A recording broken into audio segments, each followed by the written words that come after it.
नमस्कार, welcome to ji affair. दोस्तों, हमारे प्राइम मिनिस्टर ने अभी पंजाब का दौरा किया है और वहाँ से आने के पश्चात उन्होंने वहाँ के सीएम को यह लिखा कि थैंक यू सीएम, कम से कम मैं बठिंडा एयरपोर्ट तक ज़िंदा पहुँच पाया। दोस्तों, कुछ सिक्योरिटी इश्यूज़ होने के कारण हमारे जो सीएम थे वो बठिंडा एयरपोर्ट वापस पहुँच पाए। उन्हें जो ये पाकिस्तान से रिलेटेड पाकिस्तान की बॉर्डर से सटा हुआ जो फ़िरोज़पुर डिस्ट्रिक्ट है वहाँ पर जाना था। वहाँ पर कुछ जैसे हाईवे, नेशनल हाईवे, कुछ रेलवे लाइंस और कुछ मेडिकल कॉलेज थे, उनको शिलान्यास करना था।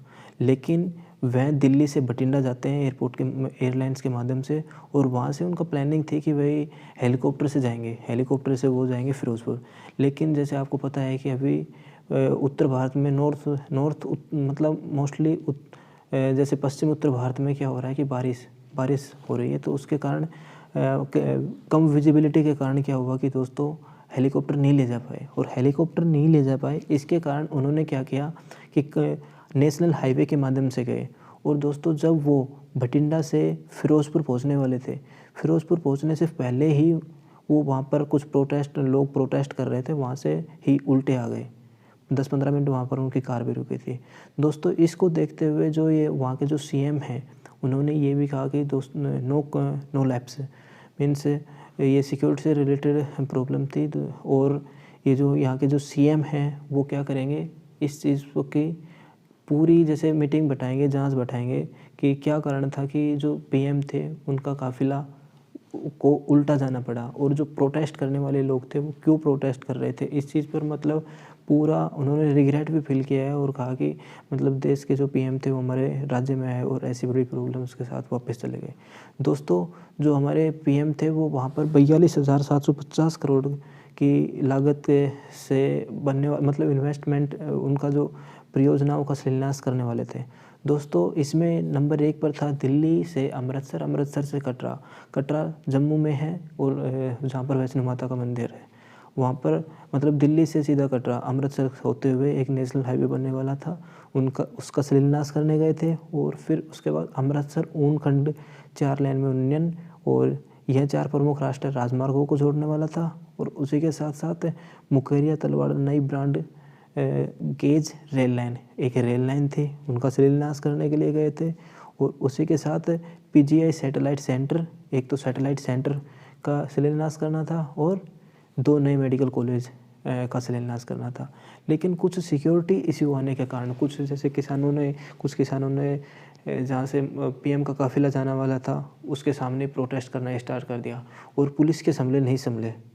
तो इस वजह से हमारे जो प्राइम मिनिस्टर थे उनका काफ़िला था 10-15 मिनट तक वहाँ पर रुका भी रहा, लेकिन फिर भी वो किसान नहीं हट सके पुलिस वालों से।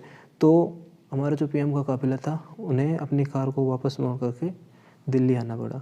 और दिल्ली आने से पहले जैसे बठिंडा एयरपोर्ट तक आए, बठिंडा एयरपोर्ट पर पहुँचने के बाद उन्होंने हमारे प्राइम मिनिस्टर थे, उन्होंने जो वहाँ के सीएम हैं उनको यही नोटिस लिखा कि थैंक यू सीएम, कम से कम मैं यहाँ तक तो जिंदा पहुँच पाया।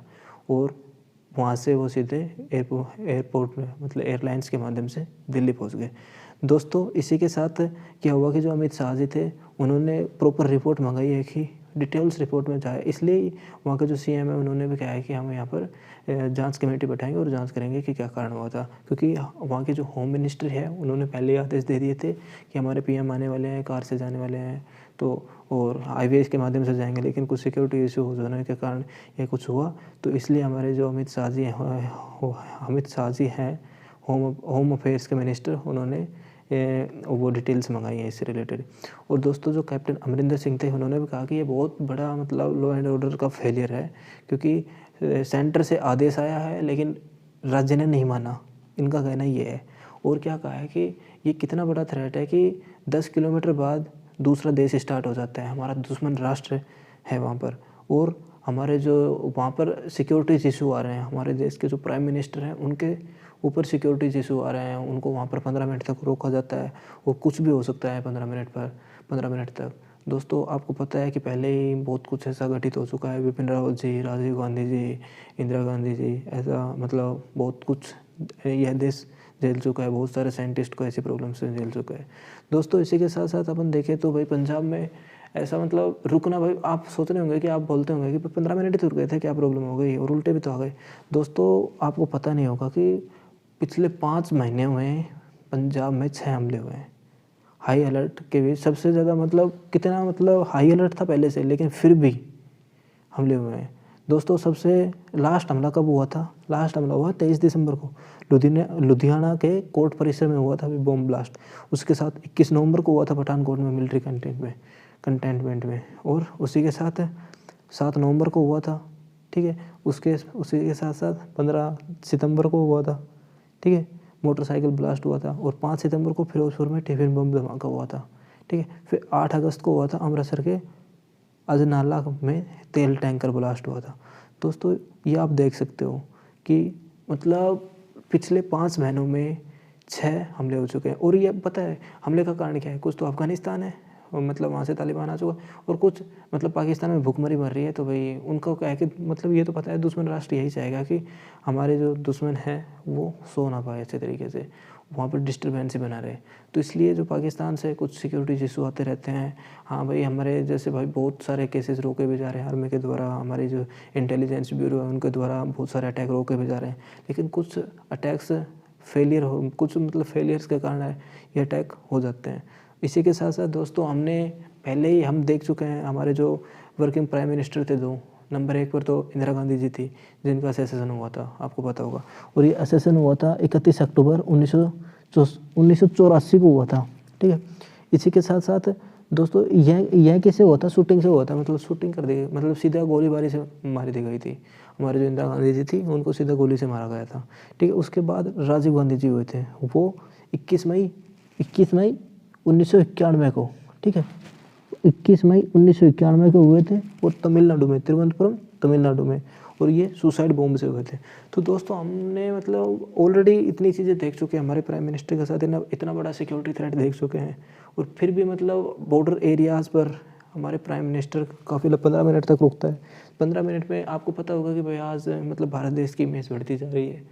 तो और ऑलरेडी हमारे पे जो प्राइम मिनिस्टर है उनको बहुत सारी धमकियाँ मिल चुकी हैं। तो इन धमकियों के चलते हमें मतलब प्राइम मिनिस्टर को एक्स्ट्रा सिक्योरिटी देनी चाहिए, और राज्य का ये मतलब प्रायोरिटी होनी चाहिए कि हमारे यदि किसी भी राज्य में हमारे प्राइम मिनिस्टर जाते हैं तो उनको सुपर मतलब बहुत तगड़ी सिक्योरिटी देनी चाहिए। होम मिनिस्ट्री से भी आदेश निकला हुआ था पहले से ही कि भाई हमारे प्राइम मिनिस्टर आने वाले हैं, उनको फुल सिक्योरिटी देनी है आपको। लेकिन कुछ मतलब बोलते हैं कि भाई सिक्योरिटी फेलियर था।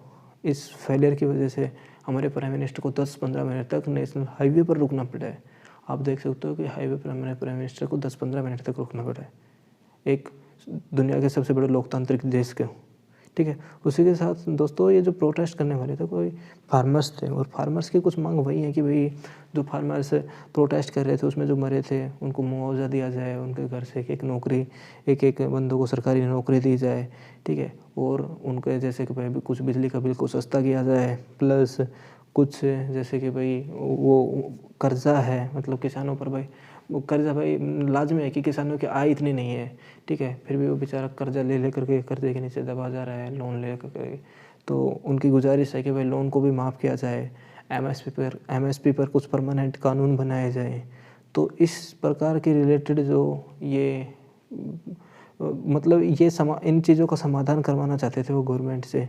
और ये भी था कि भाई जैसे कि जो किसान मरे हैं ना उनको मुआवजा दिया जाए, और उनके घर घर से, उनके प्रत्येक घर से एक किसी बंदे को सरकारी नौकरी दी जाए। इस प्रकार की ये घटनाएं हुई, और सरकार मतलब इन चीज़ों को सुन नहीं रही थी, इसलिए वो प्राइम मिनिस्टर के सामने यहाँ करके प्रोटेस्ट करने लगे। दोस्तों हाँ माना जाता है कि भाई प्रोटेस्ट करो, लेकिन ये भी देखो कि वो हमारे प्राइम मिनिस्टर हैं और वो बॉर्डर एरियाज़ है। देखो प्राइम मिनिस्टर की सिक्योरिटी हमारी प्रायोरिटी है, ठीक है।